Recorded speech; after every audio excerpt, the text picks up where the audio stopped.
Most people think hitting $1 million is the moment everything finally feels safe. So let's ask the honest question right away. Does it actually? Hi, I'm Clara, and this is Wealth Logic. Today we're doing something a little different. We're not going to talk about how to reach $1 million. We're going to talk about what actually happens the week after you get there. Because that part almost nobody explains, and it matters more than the number itself. Let's start with the math, together, because it's simple and it matters. At a conservative 4% withdrawal rate, $1 million gives you $40,000 a year. Divide that by 12, and that's about $3,333 a month. Add an average Social Security check, and a lot of households land somewhere around $4,500 to $5,000 a month combined. That's a real livable number for many households, especially with a mortgage paid off.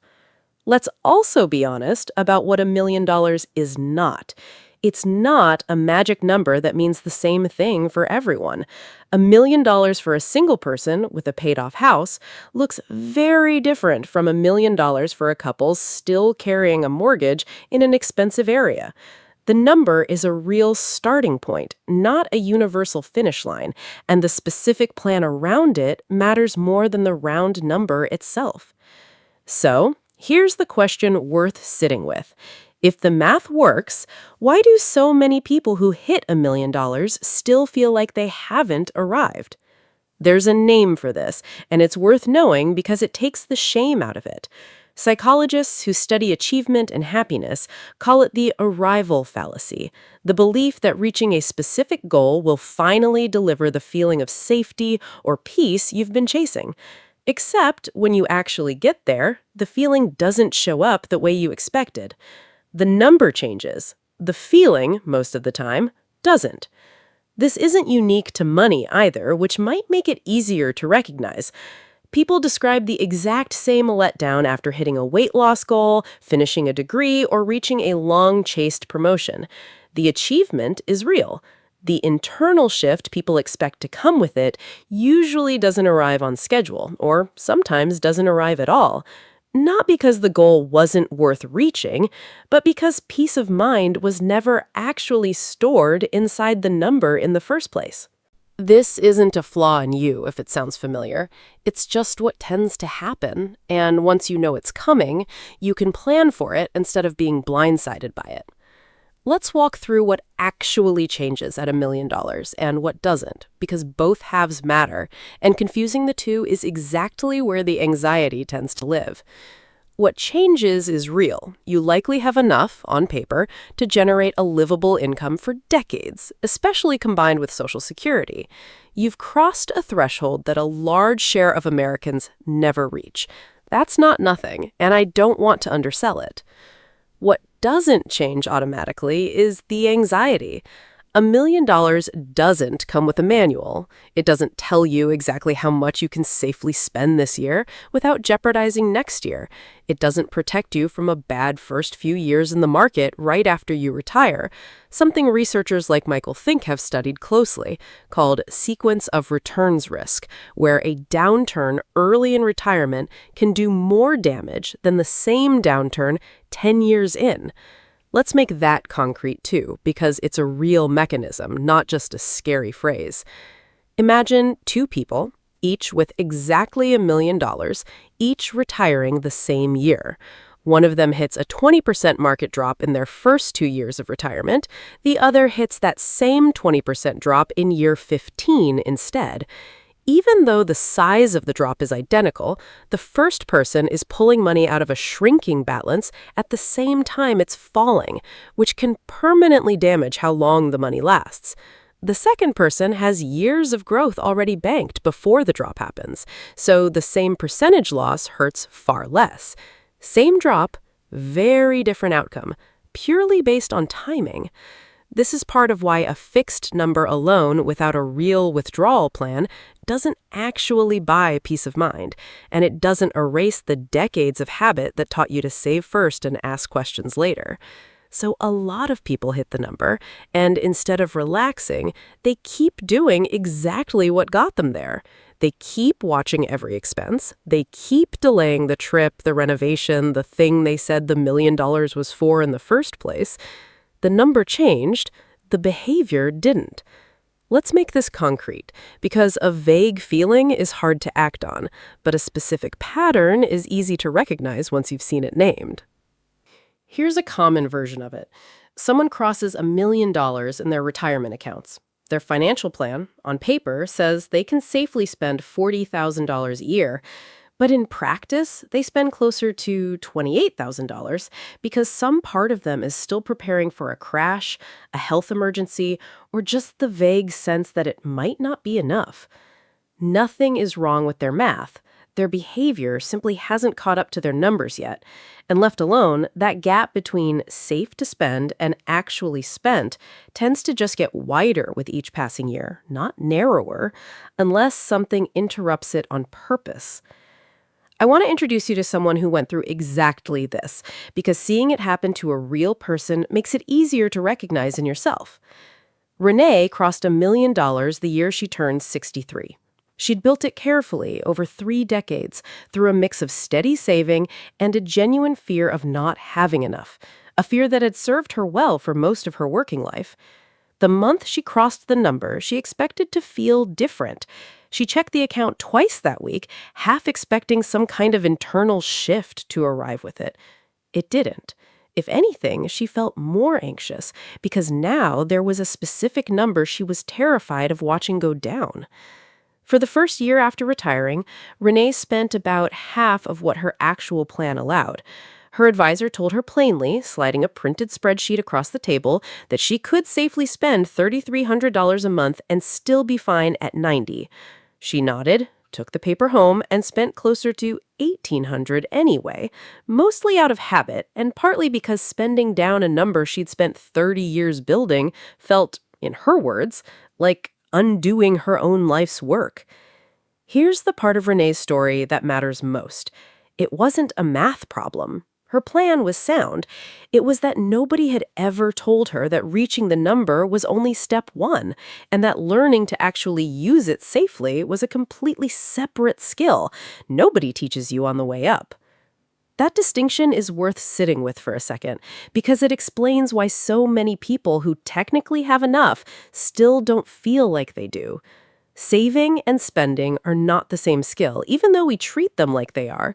You can be excellent at one and have never practiced the other at all. There's real research behind this too, and it lines up with what Renee experienced.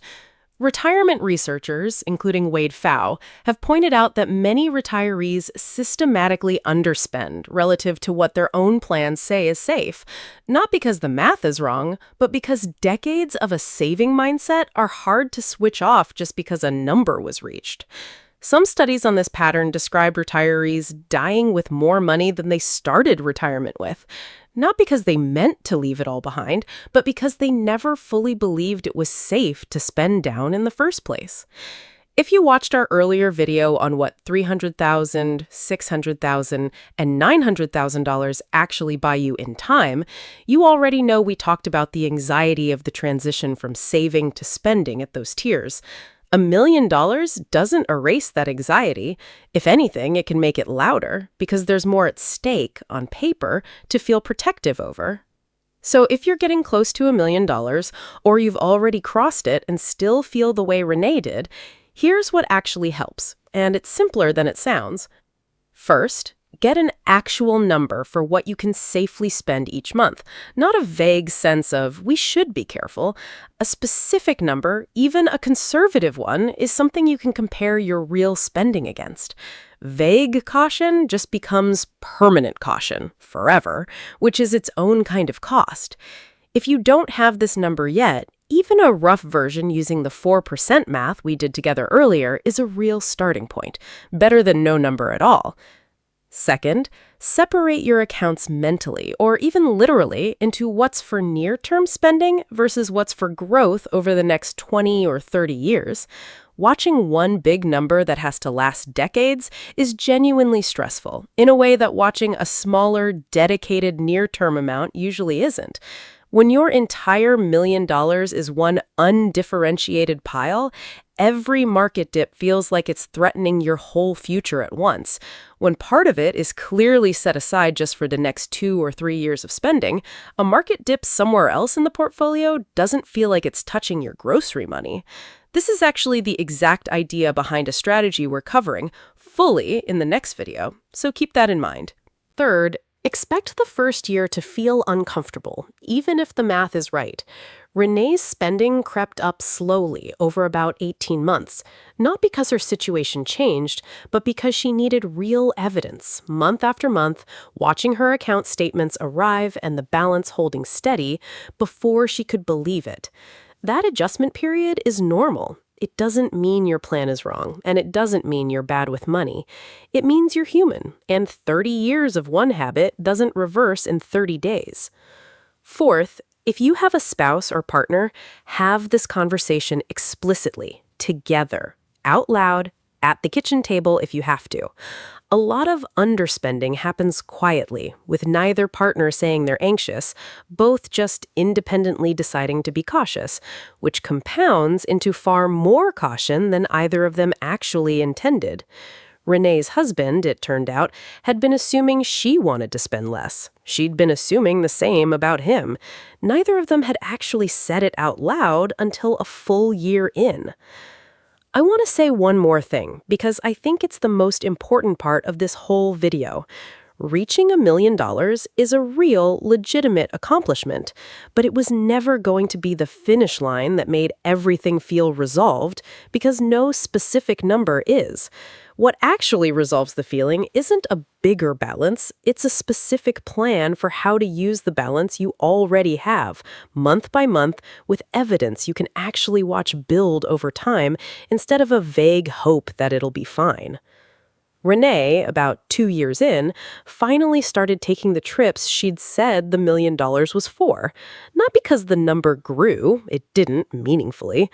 What changed was that she finally had 18 months of proof in her own bank statements that spending the plan's number didn't make the balance collapse the way she'd feared for 30 years. She told me once that the hardest part wasn't building the $1 million at all. It was giving herself permission to actually spend it. And that permission came from evidence, not from the balance itself. If any part of this sounds like where you are right now, whether you're approaching the number or you've already crossed it and still feel like Renee did, I'd love to hear about it in the comments. Tell me what your number is or what's actually stopping you from using it, even if it's just a feeling you can't quite explain yet. I read everyone. Here's what I want you to sit with before you go. Knowing you have enough and knowing how to actually use what you have are two completely different problems, and almost nobody talks about the second one. In the next video, we're covering a specific, simple framework called the 3-bucket strategy, the exact approach that finally made retirement feel safe for people in Renee's exact situation, not by changing their number, but by changing how that number is organized. If reaching your number hasn't made you feel the way you expected either, that video is built specifically for you. Subscribe so you don't miss it, and I'll see you there.